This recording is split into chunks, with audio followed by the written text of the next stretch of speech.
All right, welcome back to the channel. So Tim Bradley says that Terence Crawford's flaws can be exposed by Manny Pacquiao, and that's a very dangerous fight for him. He says slight advantage to Terence Crawford. If that is not an indictment on Terence Crawford, I don't know what is. Let's talk about that in this video.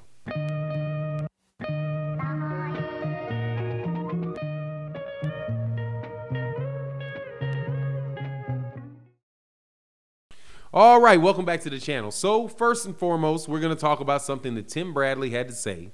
Tim Bradley, Tim Desert Store Bradley, is a ESPN commentator now. You're very familiar with him. And he is a former 140-pound champion. I do believe he might even got a belt at 147. Maybe Pacquiao and he fought at 147. I don't recall. However, I always think of him as a very solid 140 and a good 147. He beat Manny Pacquiao in one fight, lost to him twice. He's also with Top Rank and knows Terence Crawford. He used to spar Terence Crawford early on in his career. So, rumors abound, and they abound probably because Top Rank wants them to abound. Why not tie their name to a big name like Manny Pacquiao, like they've been doing for years? So, they say, we're going to have a Terence Crawford, Manny Pacquiao fight. We're in talks. Manny Pacquiao says it's ridiculous, it's not happening, but hey, that's not going to stop the media from running with it because Manny Pacquiao doesn't run them. Bob Arum does. At least that's the way that I see it, because that's the way they act. So they talk about this fight that isn't going to happen. And everybody pretty much knew it wasn't going to happen, at least before it, because when I made the videos about it, I was like, this is not going to happen. This is off the table. This is ridiculous. How? I said it before they said it. It's ridiculous. It's off the table. Manny Pacquiao is 42 years old.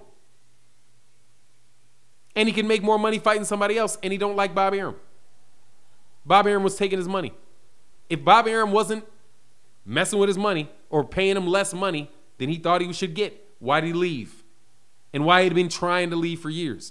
But anyway, we're just going to assume that Manny Pacquiao's dumb, and Manny Pacquiao wants to go right back to Bob Arum, who his own team said was messing up his opportunities for fights overseas by calling and intimidating potential investors. That's what Manny Pacquiao's team said about Bob Arum while they were saying they were out that contract. The whole time Bob Arum saying, no, they don't know how to read a contract. What are they talking about? They're still in this agreement.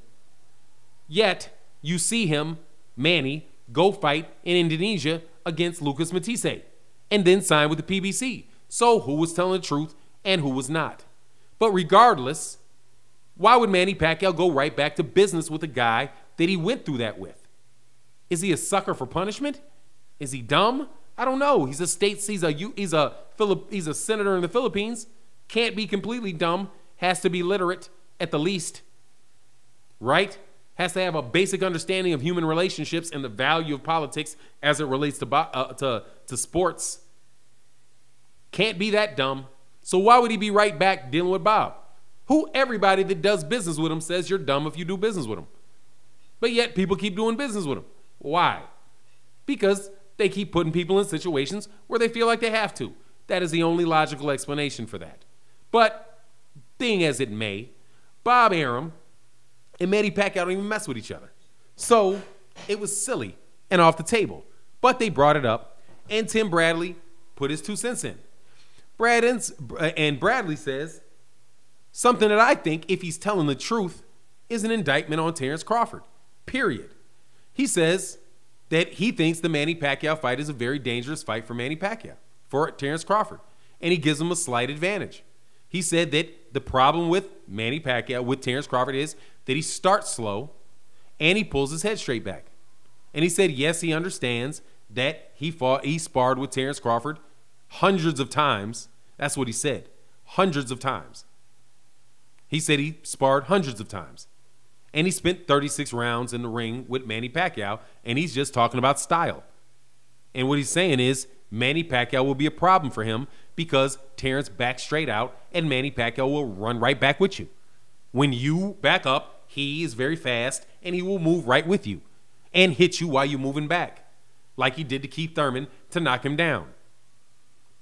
Manny Pacquiao is a veteran of over 60 fights. He is an excellent fighter, a tremendous athlete, and he knows what he's doing in the ring. So, yeah, I would say he's a very good fighter, but here's the problem. He's 42 years old, and Terence Crawford is not. And that's not the first time that stuff has happened, okay? Plenty of fighters have fought older fighters that had a lot of experience. And if you do something dumb, they will make you pay for it, especially if you continually to do dumb things, like thinking because you're faster that you can keep just going straight in the back line, going back in a straight line with your chin up. That's not going to work on everybody. Eventually, you're going to get touched. You're going to get dropped, right? However, there are other fighters that got in those scenarios and beat the guy half to death, like Muhammad Ali. People think the fight against Archie Moore at that early age in his career was not a risk for him. Everybody knows, yeah, Archie Moore was over the hill. But Archie Moore is Archie Moore. And you go back with your chin straight up in the air. So Archie Moore and those guys, they figured, yeah, we got a chance to get him. Because he always has his hands down and his head is up in the air. So I'm going to hit him like I hit him in sparring. I'm sure Muhammad Ali or Cassius Clay had sparred with them at some point in time. They're in the gyms. Archie Moore was his trainer. He was still a professional fighter. He's a heavyweight. Why wouldn't they spar? So, seems like the same scenario to me. He whoops Archie Moore. Easy money. Sorry, I'm just on another level from you. Why? Because he's 22. He wasn't even 30.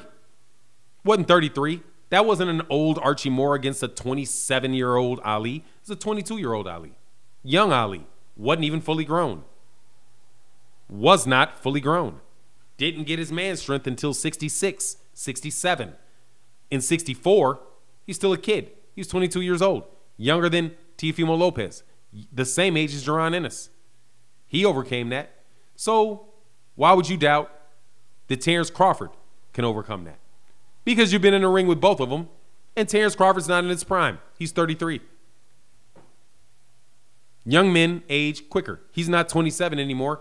He's in his 30s. So soon, when he takes that step back, you're going to be a little closer than you were when you were 26. And you're going to get dropped by Teofimo Lopez or somebody like that. That's what Bob Arum sees. I guarantee you. That's what his matchmakers see. Oh, you rely on athleticism. Let him keep relying on athleticism, because your athleticism will fade and you don't have a great chin. So there you go. We'll matchmake you. So that's why I'm saying that is an indictment on Terence Crawford from Tim Bradley. Tim Bradley knows Terence Crawford is 33, and he also knows that he's getting touched up a lot. He's been getting touched up. He got touched up by Kell Brook. He got touched up by Jose Benavidez. He got touched up by Egis Kalvanakis. And that's why Tim Bradley says he starts slow. He's like, you start slow and your head goes back. That is problems when you talk about Manny Pacquiao, because he's not going to start slow. You're not going to be able to think your way into guessing what this guy's doing and then be able to time him. Because even at that age, he's still short and his hands are still short. That means those punches come fast. And he has great timing, and he's not that far out. More than likely because he has assistance. However, if he has the assistance, then he has the assistance. And he's going to be fresh as a daisy. Would be very interesting, man. But, again, that is an indictment on Terence Crawford on a lot of levels from Tim Bradley. He's saying, you're not that good. Yeah, Terence Crawford is very, very good, but he's not that good. You're not going to wonder whether or not somebody that you think is at their absolute peak is going to have a problem with an old man. Sorry. I just don't believe it. I don't think people really think Manny Pacquiao was going to give Errol Spence any problems. That's why he doesn't want the fight. I don't think Manny gives him any problems. I think everything Manny does works for Errol. Every bit of it. You jump in, I'm going to catch you. I'm going to cut the ring off. I'm going to make you fight every minute of every round. If you exchange with me, you're going to get hit a lot. You're smaller than me. I'm heavier than you. I'm not going to pot shot you. I'm going to wear you down to the ground. That's not good for Manny. However, if you're a pot shotter and you fight sporadically through large sections of the rounds, then somebody active like Manny Pacquiao, who knows how to win the first 2 minutes of a round and know they're Manny Pacquiao and will get the round, might get that round on you if you don't fight him. Because people are going to be saying you're running for Manny Pacquiao. They're not going to give you points for ring generalship. You're going to have to step to Manny Pacquiao and get Manny Pacquiao up out of here. You're not Floyd Mayweather. So that, I'm telling you, it's just a bad look on him. Bad. I don't think Tim Bradley at the end of the day really thinks Terence Crawford's that good. And if he doesn't think that and he's with Top Rank, that could explain why there's a hesitancy for the Errol Spence Jr. fight. My take on the matter, you let me know yours, and with that I'm out. Peace.